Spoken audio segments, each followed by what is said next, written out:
Um, this message goes to the President of the nation of Kenya, Dr. William Samoei Ruto, and I know this message will get to you, and I believe that you are a man chosen for such a time like this. I know there have been so many conversations about if you are chosen by God or you are not chosen. What I believe that everybody who rules a nation, he is there by God's will, either for good reasons or for bad reasons. All right. So, Mr. President, I know you are chosen for good reasons because your wife, as a pastor, and your verbal proclamations over, and you being in church and being prayerful and telling the church the change you are bringing, it's the change that will be heard all over the globe. And for sure, that was the destiny of the nation of Kenya as we speak. But one thing I will know that sometimes the enemy may hijack something, we may change it, maybe at our own will. We may feel like this was not what I wanted. And because before the enemy destroys you, because in the beginning of the year, the word that came to you, and I know you heard this word, was let my people go. And this was because it's the book that is in the Bible where the children of Israel were taken into slave labor. All right? And if you look at the nation as we speak today, we've seen a lot of things happening. I don't know whether you know this, like the schools, they have issues with capitation. I don't know whether you know, like the people are not able to do the SHA thing because sometimes it's a little bit expensive for them. Sometimes you may have a group of people, you may be surrounded by people who do not tell you the truth. But the truth of the matter is that the ground is bleeding. The ground is crying for help. The children are on the streets. They cannot afford to be able to pay for their education.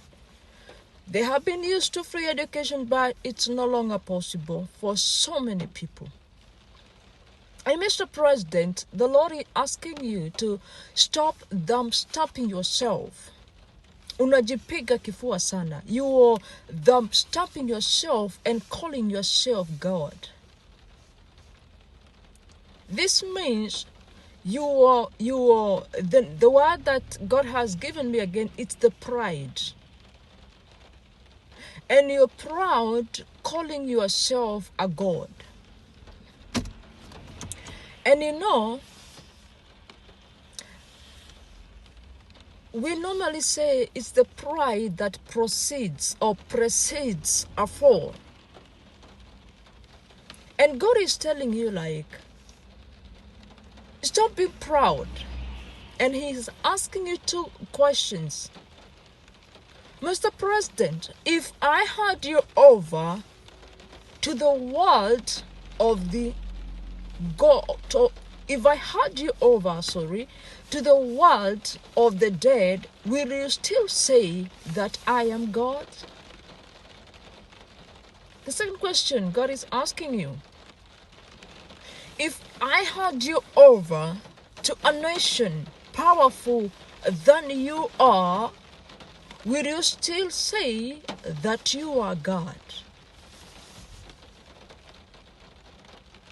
Mr. President, I would beseech you, do not let the destiny of the nation of Kenya sink.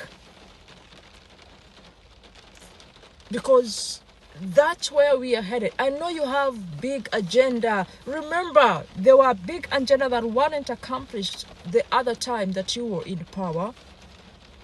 But now you are spearheading the power. That time you are subordinate, but now you are spearheading the power.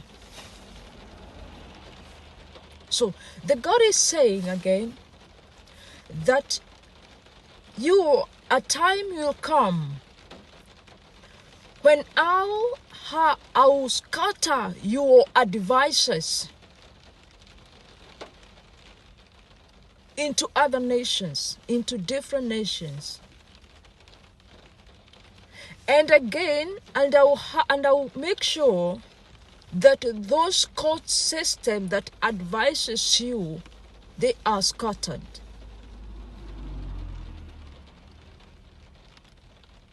Mr. President, I know you've received so many messages, but don't forget, remember, we are in deception times. I saw your wife, Her Excellency Rachel Ruto, exit the State House. And as she was being helped to vacate the office, I could not see you. I don't know what that means. I saw people trying to help her get her stuffs out of State House, but I could not see you. I'm appealing to you that when you hear this message, God is calling for your attention. And I want to give you an analogy that happened some years back in the book of Ezekiel. And the Bible says that when God will send Ezekiel to the people or to the leaders or to other people out there, they received Ezekiel's message like he was like a musician playing love songs in a marketplace. It says that when he was giving this word, the receivers of the word, they received the word like Ezekiel was playing love songs in a marketplace. I hope this message, you take it positive.